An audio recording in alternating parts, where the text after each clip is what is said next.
بسم الله الرحمن الرحيم والصلاة والسلام على سيدنا محمد وعلى آله وصحبه وسلم أما بعد السلام عليكم ورحمة الله وبركاته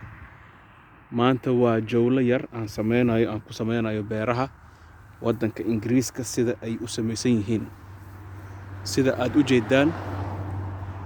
beertan quruxda badan oo cagaarka ah waxaa loogu talagalay in xoolaha lagu kaydiyo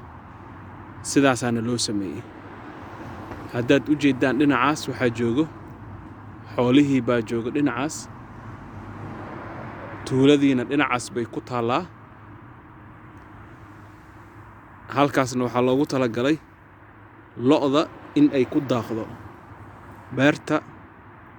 wax kale laguma sameeyo waxaa lagu sameeyaa daaqa xoolaha oo bas waa meel aad u qurux badan oona aad u kala dheer wadan walbana dadkiisa dhisto